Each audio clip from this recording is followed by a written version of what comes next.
Good morning, everybody. Mr. C here. I'm just going to do a quick video for any struggling fourth graders with fractions. I'm just going to show you real quick how to compare fractions when you have different denominators. So when you're comparing fractions, it's important to find the least common denominator when you're comparing fractions. So as you know, the denominator is the number on the bottom. And we're going to find a common number, the least common number, that all of these numbers here, we're going to start with these fractions here on the left. The least common number that 8, 5, and 10 all have in common. All right, so for this one, it'll be 40, all right, because 8 goes into 40, 5 goes into 40, and 10 goes into 40. All right, so if we do that, and we change all these to 40,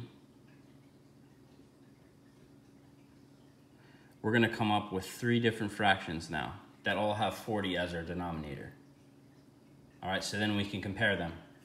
So now, whatever you do to the bottom, you do to the top. So 8 times what equals 40?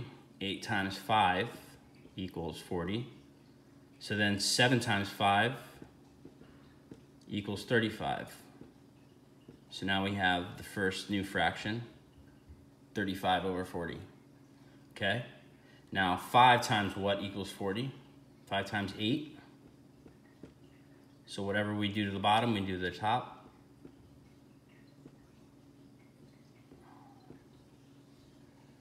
Now we have the second one. And then for the bottom, 10 times what equals 40? 10 times 4. And then 6 times 4. Now, since we all have the same denominator in all the fractions, we can compare them. If you're going to do least to greatest or greatest to least or whatever it may be. So now we can see that this would be the least. This would come next, 32 over 40, and 35 over 40. So then we would have 6/10 is the least, 4/5 is next, and then 7/8 is the greatest one. All right, and it's always important that when you're writing your answers, you're using not these fractions, not the ones that we changed the denominator for, but the original fractions of the problem. So these are going to be the ones. They would have 7/8, 4/5, and 6/10. So those are the ones that you use when you're comparing, not the ones on the right. All right, so we're going to do another one here.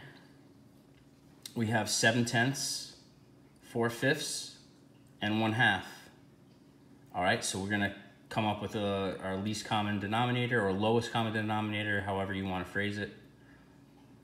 All right, and I see here, sometimes you get lucky and you may only have to change 2 of the 3 fractions. So here I see 10, and I know 5 and 2 also can go into 10.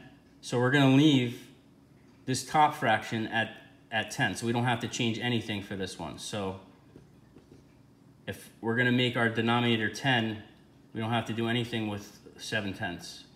So now we're just going to change 4/5 and 1/2 into tenths.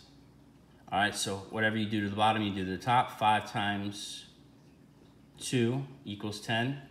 4 times 2 equals 8.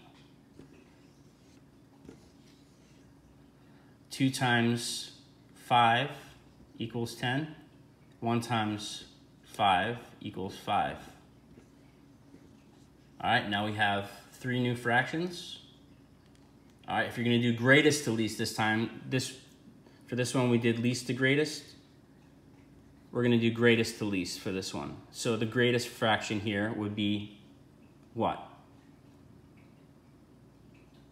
4/5. All right, so 8/10, 4/5 or 8/10 is the greatest. Then the second greatest would be 7/10. And then the smallest one would be 1/2 on the bottom. All right, guys, I hope you have a great weekend. I will see you next week. Probably going to do some more math videos, so stay tuned and make sure if you have any questions or have any comments, just stick them in the comment section below the video. Thanks.